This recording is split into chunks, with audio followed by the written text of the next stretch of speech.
नमस्ते, मैं हूँ Suraj from academy of import export management Rajkot. आज हम लेके आएंगे आपके साथ वीडियो शेयर करेंगे एक्सपोर्ट और इंपोर्ट के बारे में। एक्सपोर्ट इंपोर्ट क्यों जरूरी है अपने इकोनॉमी के लिए, उसके बारे में हम थोड़ा डिस्कस करेंगे। और एक्सपोर्ट इंपोर्ट के लिए बेसिक चीजें क्या क्या डॉक्यूमेंट्स है और क्या आपको वर्चुअल इंफ्रास्ट्रक्चर की जरूरत रहेगी, उसके बारे में हम डिस्कस करेंगे। तो लेट्स स्टार्ट करेंगे कि हमें एक्सपोर्ट क्यों करना चाहिए। ठीक है, अब देखो बिजनेस तो बहुत सारे हैं, सब लोग बिजनेस ही कर रहे हैं, पूरा इकोनॉमी एक्टिविटी चल रहा है पूरे कंट्री में। लेकिन दुनिया के देश आज एक्सपोर्ट पे क्यों इतना फोकस कर रहे हैं, उसके लिए मैं आपको बताऊंगा कि पहला तो उसके लिए पॉइंट है कंटिन्यूस डिमांड। आज हमारे इंडिया में अगर कोई भी डेट है, कोई भी समझ लो टाइम जोन है, ठीक है, उसके जस्ट ऑपोजिट साइड जो भी दूसरा कंट्री है वहां पे कुछ अलग टाइम जोन होगा। वहां पे दिन होगी तो इधर रात होगा, इधर रात है तो वहां पे दिन है। तो इकोनॉमी एक्टिविटी कंटिन्यू स्टार्ट रहेगी। उसके हिसाब से जो भी प्रोडक्ट है, मेरे डे टू डे लाइफ के प्रोडक्ट्स है, उसका डिमांड तो रहेगा ही रहेगा।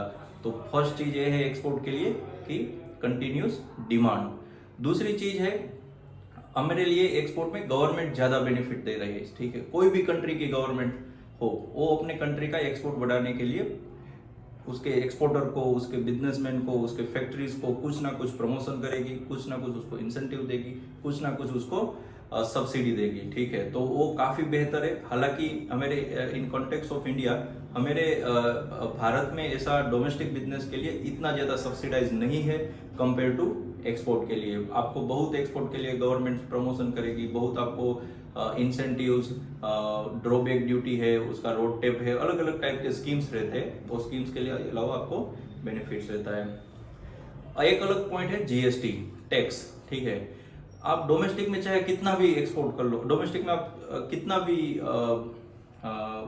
बिजनेस कर लो, आपको जीएसटी तो पे करना ही है, एंड कंज्यूमर को भी पे करना है। लेकिन एक्सपोर्ट का ही एक ऐसा लौता बिजनेस है जिसमें आपको जीएसटी पे नहीं करना है। बाय डिफॉल्ट गवर्नमेंट आपसे जीएसटी नहीं लेगी, क्योंकि आप वो मटेरियल एक्सपोर्ट कर रहे हो और फॉरेन करेंसी आप लेके आ रहे हो। और एक जो मेन इसका रीजन है सीजनल डिमांड। ठीक है, सीजनल डिमांड भी एक इंटरनेशनल बिजनेस में बहुत बड़ा फैक्टर प्ले कर रहा है। क्योंकि आप देखो पूरे वर्ल्ड में कहीं ना कुछ फेस्टिवल्स रहता है। हम लोग इतने सारे कल्चर्स में रह रहे हैं। अभी इंडिया का कल्चर कुछ अलग है, यूरोप कंट्रीज का कुछ कल्चर अलग है, यूएसए का कल्चर कुछ अलग है। ठीक है, अभी यहाँ पे दिवाली है तो दिवाली के टाइम इतना सारा परचेसिंग होगा। हम हमारी चीज जो इधर नहीं बन रही है, इलेक्ट्रॉनिक्स गुड्स है, गैजेट्स है, हम लोग इंपोर्ट करेंगे। सेम चीज अगर वहां पे हो गई, क्रिसमस चालू होगा, वहां पे उसके पास चीज जो नहीं है वो इंडिया से मंगवाएंगे। जैसे कि टेक्सटाइल्स है, फूड आइटम्स है, स्पाइसिस आइटम है, वो इंडिया से मंगवाएंगे। तो ये पूरा एक साइकिल पूरा रहता है। एक जगह पे फेस्टिवल रहता है, दूसरी जगह पे फेस्टिवल नहीं है। तो जहां पे फेस्टिवल नहीं है और उसके पास वो प्रोडक्ट है, वो वहां पे सप्लाई करेंगे। तो ये पूरा एक कंटिन्यू इकोसिस्टम है जो एक्सपोर्ट करने के लिए हमें मोटिवेट करता है। तो ये पूरे हमारे एक बेसिक जो बोल सकते प्रिंसिपल है, जिसको हम लेके एक्सपोर्ट करने की बिजनेस को स्टार्ट करने की कुछ मोटिवेट हो सकते हैं। अभी हम चालू करेंगे कि भाई एक्सपोर्ट में कौन से डॉक्यूमेंट्स चाहिए। देखो, हमें कुछ बिजनेस स्टार्ट करना है तो हमें कुछ एस्टेब्लिशमेंट ऑफ बिजनेस का सर्टिफिकेट तो चाहिए। तो उसके लिए हम जाएंगे अपने इंडिया के बारे में ही बात करेंगे, तो हमें तो पहले जीएसटी सर्टिफिकेट चाहिए। ठीक है, तो जीएसटी के लिए आप डिसाइड करो वेदर आप पार्टनरशिप फॉर्म हो, आप प्रोप्राइटरशिप हो, आप प्राइवेट लिमिटेड हो, आप एलएलपी हो या लिमिटेड हो। ठीक है, आप उसकी आपके जो चार्टर्ड अकाउंटेंट है उससे आप राय ले सकते हैं। लेकिन उसके बाद आपको जीएसटी अप्लाई करना है। वंस आप जीएसटी आपके पास आ गया, सब कुछ हो गया, ठीक है, नॉर्मल बिजनेस सेटअप हो गया, फिर आपको एक्सपोर्ट के लिए आपको एक चीज चाहिए, उसका नाम है आईईसी, इंपोर्ट एक्सपोर्ट कोड। जैसे बगैर पासपोर्ट के हम लोग कहीं पे फॉरेन नहीं जा सकते, ऐसे ही विदाउट आईईसी हम लोग एक्सपोर्ट और इंपोर्ट का बिजनेस नहीं कर सकते। तो आईसी तो हमें चाहिए, वेदर आप इंडिविजुअल हो, आप पार्टनरशिप फर्म हो, आप एलएलपी हो या आप लिमिटेड हो।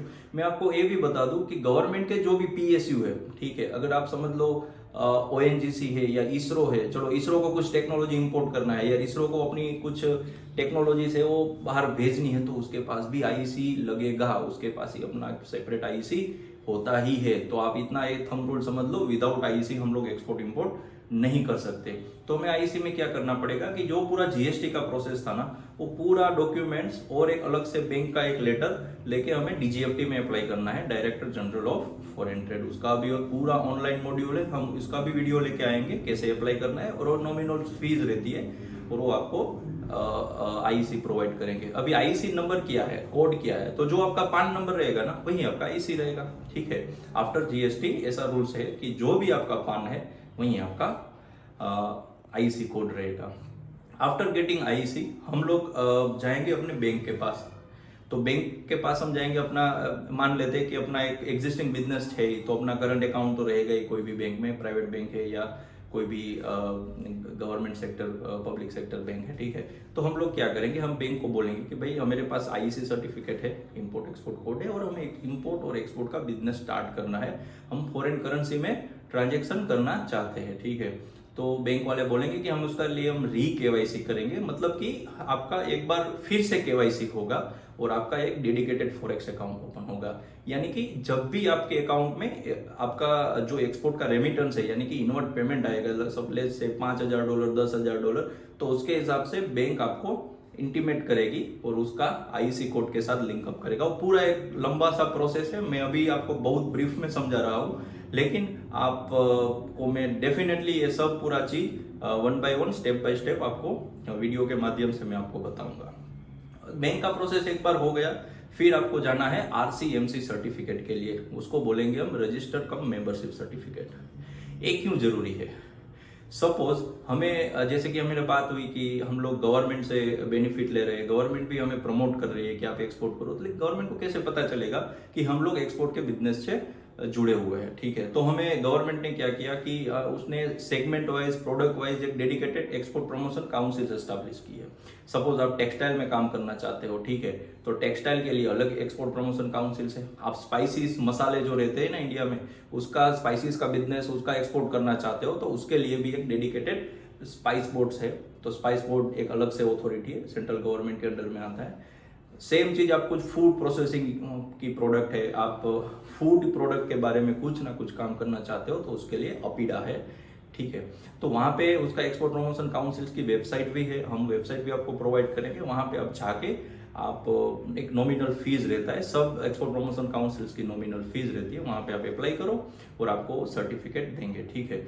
अगर आपके पास ऐसा है, अगर आप ट्रेडर हो, आपको कुछ अभी तक पता नहीं है कि मैं कौन सा प्रोडक्ट में फोकस करूं, ठीक है, आपको पता नहीं, भाई देखो मेरा तो बायर कभी अफ्रीका से मुझे ऑर्डर मिल गया कपड़े का, कल जाके यूरोप से ऑर्डर मिल गया स्पाइसेस का, कल जाके दुबई से वो ऑर्डर मिल गया कुछ प्लास्टिक आइटम का, ग्रोसरी का, तो आई डोंट नो मैं मुझे कौन सी काउंसिल्स में जाना है। तो कोई चिंता की बात नहीं, गवर्नमेंट ने उसके लिए भी प्रावधान किया हुआ है, उसका नाम है FIO, ठीक है, federation of Indian export organisation. वहां पे आप जाके उनका सर्टिफिकेट, उनका मेंबरशिप आप ले लो, तो सब प्रोडक्ट में वो वैलिड रहेगा।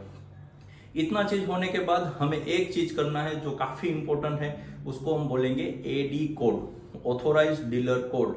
हमें फिर से बैंक के पास जाना है, बैंक को बोलना है कि आप हमें अपना एडी कोड प्रोवाइड करें, ताकि हम जहां भी पोर्ट से एक्सपोर्ट करेंगे, वेदर वो सी पोर्ट हो, एयरपोर्ट हो या ड्राई पोर्ट हो, ठीक है, वहां पे हम जाके कस्टम में वो डॉक्यूमेंट सबमिट करेंगे और वन टाइम हम अपना एडी रजिस्टर करेंगे। अभी एडी क्या है, तो एडी है ऑथोराइज डीलर कैटेगरी 1, आरबीआई के हिसाब से ऑथोराइज डीलर कैटेगरी 1, उसको बोलेंगे हम एडी कोड, जो आपकी बैंक आपको प्रोवाइड करेंगी। उसके लिए भी हम टेक्निकली एक अलग से वीडियो लेके लाएंगे और उसको आपको और भी डिटेल में समझाएंगे कि कौन सी बैंक एलिजिबल है for the providing AD code.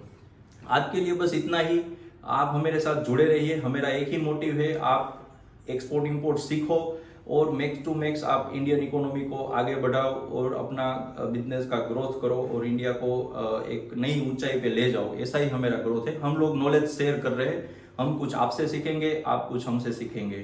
Please हमारे चैनल को सब्सक्राइब करो, कमेंट्स करो एंड शेयर करो। Thank you very much. नमस्कार।